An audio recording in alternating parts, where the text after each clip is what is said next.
Es un gran honor para mí decir esta mañana unas palabras de elogio a Susan Rose Ackerman, Henry Luch, Professor of Law and Political Science de la Facultad de Derecho y del Departamento de Ciencia Política de la Universidad de Yale, Estados Unidos, a quien incorporaremos hoy como profesora honoraria de la Facultad de Derecho de la Universidad Peruana de Ciencias Aplicadas, UPC. Los trabajos de investigación de la profesora Rose Ackerman la acreditan como una de las más destacadas pensadoras del mundo actual, en el campo en el que se yuxtaponen el derecho, la economía y la ciencia política. A través de estos trabajos, que estudian las instituciones del derecho público, utilizando las herramientas conceptuales y metodológicas del análisis económico, ella ha enriquecido extraordinariamente nuestro horizonte intelectual. Los escritos de la profesora Rose Ackerman se inscriben dentro de la rama del análisis económico del derecho que se conoce como teoría de la elección pública, public choice. Con esta, el estudio del derecho público ha adquirido nuevos bríos, iluminando nuestra comprensión del mismo y sugiriendo programas de reforma institucional para el avance de la gobernabilidad democrática. Equidistante de las utopías socialista y anarcocapitalista, esta teoría busca comprender y mejorar los gobiernos realmente existentes. En estas breves palabras, quiero reseñar las ideas de Susan Rose Ackerman respecto de las bases institucionales de la corrupción. Escojo este tema por su relevancia para el Perú. Diferentes estudios recientes coinciden en señalar a la corrupción como el punto débil de la pujante economía peruana de nuestros días. Según el Índice de Libertad Económica 2009, por ejemplo, el Perú obtiene buen puntaje en tamaño del sector estatal, en libertad monetaria, en libertad fiscal y en libertad de comercio internacional. Sin embargo, en libertad frente a la corrupción, el Perú tiene apenas 35 en una escala de 100 puntos. Igualmente, en el Índice Internacional de los Derechos de Propiedad, reporte 2008, en control de la corrupción, obtenemos apenas 2.9 sobre 10 puntos. Nada más pertinente, por tanto, que revisar los trabajos de investigación que Susan Rose Ackerman ha dedicado a este tema. Los más amplios son sus libros Corruption, a Study in Political Economy, de 1978, y Corruption in Government, Causes, Consequences and Reform, de 1999.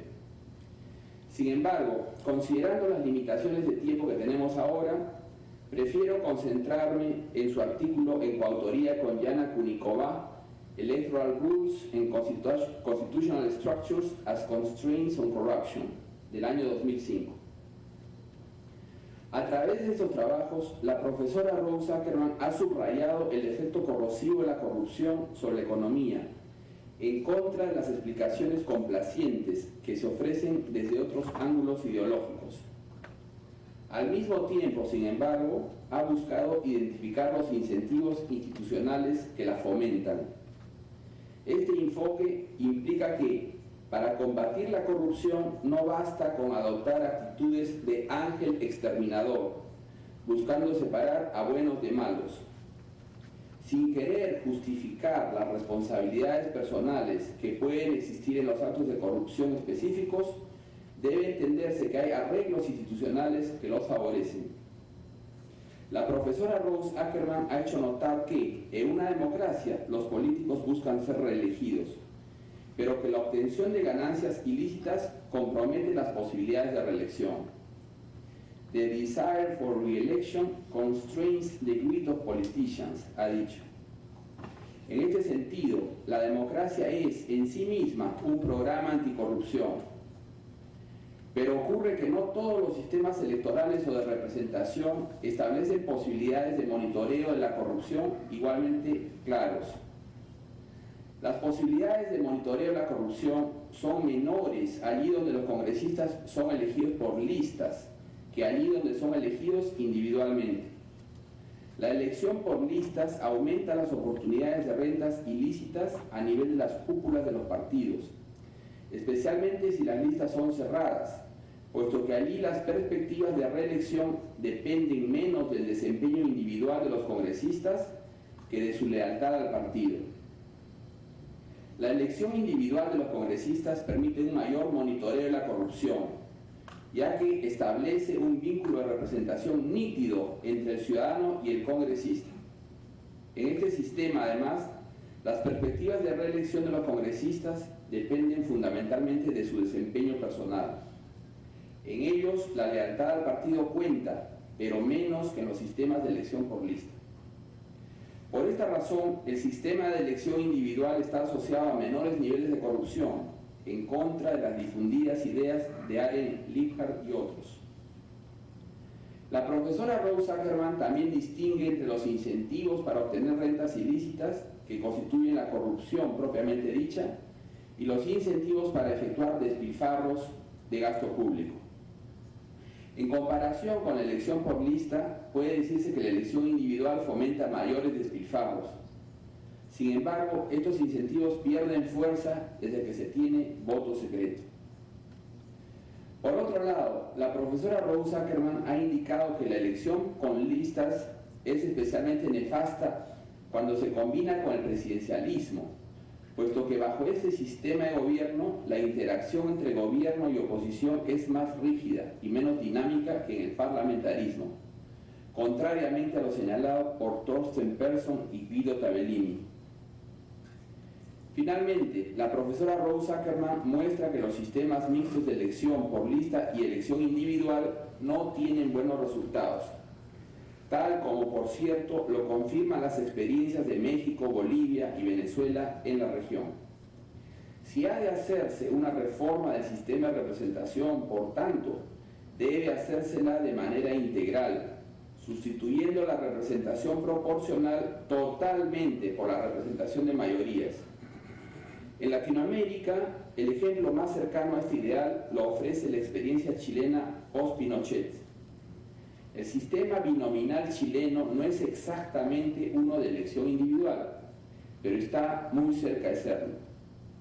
Gracias a ello, en control de la corrupción, Chile tiene hoy puntajes que son más de 3 veces superiores que los del Perú, siendo el país latinoamericano que más se acerca a la instalación de un verdadero Estado de Derecho. Los hallazgos de la profesora Rose Ackerman contradicen los enfoques favorables a la representación proporcional que domina la literatura especializada.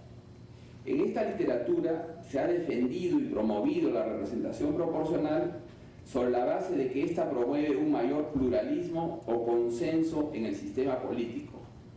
Sin embargo, ese pluralismo tiene un alto precio, como ha recordado la profesora Rose Ackerman, con el respaldo no solo de buenas razones, sino también de un sofisticado trabajo empírico, de regresiones estadísticas para una amplia muestra de países. Desde esta perspectiva, los altos niveles de corrupción que padecemos en el Perú se explican, al menos parcialmente, por nuestras reglas de juego político, particularmente por las que transforman nuestros votos en asientos en el Congreso, combinadas con las de nuestro sistema de gobierno presidencial. La lucha contra la corrupción, por tanto, no debe soslayar la reforma electoral y política.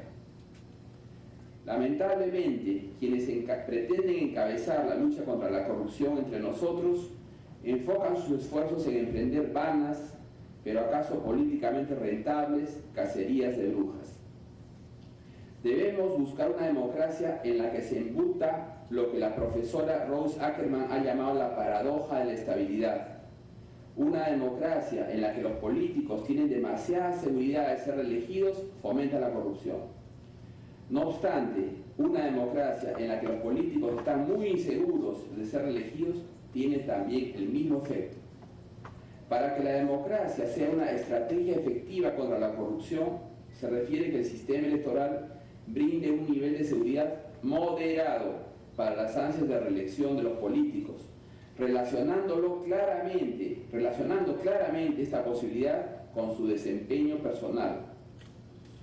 La profesora Rose Ackerman está muy lejos de descalificar la democracia, pero también de tener un enfoque ingenuo o romántico respecto a sus posibilidades efectivas de promover el desarrollo económico y social. Como ocurre con los grandes trabajos de la literatura de la elección pública, los suyos nos permiten comprender la democracia, es decir, tomar nota de sus aspectos fuertes y de sus aspectos débiles. A partir de esta comprensión podemos potenciar los primeros, diseñando adecuadamente las instituciones del derecho público.